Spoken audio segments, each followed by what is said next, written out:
Hey everybody, Steph Beckett here at InfoComm 2022. I am coming at you live on the last day of the show, and I'm here at the SDVoE Alliance booth with the one, the only, Justin Kennington. How's it going? Oh, one the only. Thank God for that. Am I right? I told you not to make me laugh like this. All right, how's the show been for you? It's been an absolute and complete disaster. I'm kidding. No, we've had a great time. It's so fun to be back to shows, isn't it? Like, Yes. I was sort of sick of them, and I spent all of COVID going, this is so nice. I don't have to travel anymore. This is wonderful. And then I got to ISE and then here, and I was like, wow, wait, no, this is fun, Yeah. isn't it? Yeah, there's just something to say about being able to just like be there with somebody because like I'm much funnier in person than I am on Zoom, and you probably are too. No. You're okay. Well, I guess just me then. So tell me a little bit about what you're showing at your booth here at InfoComm. What we're doing, keep in mind the SDVoE Alliance is essentially a marketing organization. We're here to educate people about AV over IP, about the SDVoE solution. So what we're telling people this time is that SDVoE is three important things that are really unique in AV over IP. We're sustainable, we're flexible, and we're available. So tell me, when you say sustainable, tell me a little bit more about what that means and what that means for SDVoE. Sure, it means a lot of things, even for SDVoE, but the core to understand is that we have an ASIC chip. Now that's a special kind of chip. An ASIC is an application-specific integrated circuit. That's a chip built to do one job and one job only. In this case, the job is SDVoE. So our founding member, Semtech, built this chip. To do SDVoE in the most power efficient and the most cost effective way. We're talking about a power savings of 80% compared to the more traditional approach, which is the FPGA. That's a programmable chip that most people use. And you say, well, why in the world would anybody not use an ASIC if it's high performance, low power, low cost? Well, the reason is it costs $20 million to develop an ASIC. And if you're a single AV manufacturer, there's no way to make the business case make sense. You can't pay $20 million before you even start building products. But Semtech, being a chip manufacturer and being a part of this alliance with over 50 member manufacturers in it, the business case starts to make sense. And so ultimately that chip business decision leads us to a sustainable approach, and the interoperability that it drives leads us to this flexibility. So the next thing I want to ask you is about this flexible and available portions because, chips are a little bit hard to find now depending on which chips and what you need them for. So tell me a little bit more about that. There's a lot to talk about with flexibility, but one to focus on here is the fact that we have 52 members. We have 700 products. I'm very proud to say that almost all of our members have products in stock right now, but you know what?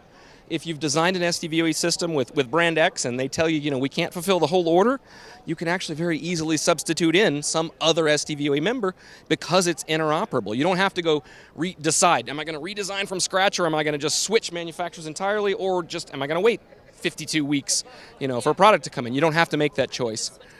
Now let's talk about why we're available when others aren't. I told you about the ASIC chip, the application-specific integrated circuit.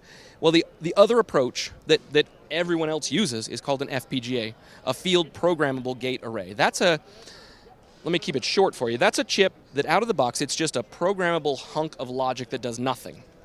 You decide, what do you need today? You want an AV over IP encoder? You write a little bit of code, you put it in the chip. Now it is an AV over IP encoder. In fact, it's going to perform identically to the ASIC that was built to do that job. It's going to consume more power and it's going to be more expensive, but it'll do that job.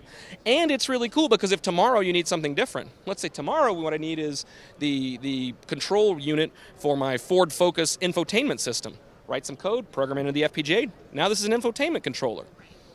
So that flexibility is nice, but maybe you could start to see how it's kind of its Achilles heel, right? Because now you've heard about the automotive chip shortage. Yes. FPGAs are so flexible that they're in demand from every market that builds electronics, not just AV. Because they're so programmable, you can use them for anything. So that means, when Ford Motor Company needs FPGAs, when General Motors needs FPGAs, all of these AV companies are going to be standing in that line, waiting on parts. And guess what? We're not that big an industry. So people have a hard time getting chips like that, have a hard time building products and ultimately delivering them.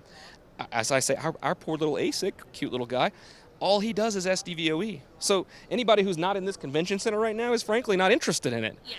So there's no competition, from the bigger industries. And that's why Semtech has been able to fulfill to their customers, the members of SDVoE, and that's why the members of SDVoE are able to provide and sell to integrators today. Another thing that you're promoting here in your booth is your education, because you have a lot of options for just industry education. You do SDVoE Live, you do the Academy. So tell me a little bit more about that. We like to educate and we like to entertain, and we have programs. Thank you. We have programs for both of those. The SDVoE Academy at sdvoe.org/academy is our free online training resource for everything about AV over IP. We've got over 120 courses now. Less than half of those are about SDVoE. We teach you the specifics of SDVoE, but there's a lot of other stuff you just need to know for any AV over IP. What's a multicast? What's an IGMP querier? Do you really know the answer to that? I don't. That's fine. I kind of do. But come to our SDVoE Academy and we'll make sure that you do too. You mentioned SDVoE Live. We just wrapped up season 2 of that. That's our talk show. Thank you. That's our talk show for Pro AV. We're launching season 3 on October 4th, so look for that. And a new property that you might not have even heard of yet. We just launched it last week on YouTube. We call it Face to Face AV. This is a series of interviews that I recorded with SDVoE members and other big names in the industry, just to sit down for 10-15 minutes and talk about the big trends, the big changes, as we sit in AV here in the summer of 2022. That's rolling out on our YouTube channel, youtube.com/SDVoE Alliance. So come subscribe and you'll be notified as we roll out new episodes through the summer. Very cool, Justin. Thank you so much. Last thing I'm going to ask you is, where can people go online, other than, of course, your YouTube, to find more information? Find us at sdvoe.org. You'll get everything you need. All right. Well, thank you so much. And don't forget, on our side, you can go to ravepubs.com/InfoComm 2022 for all your InfoComm coverage. All right. We'll see you next time. Bye.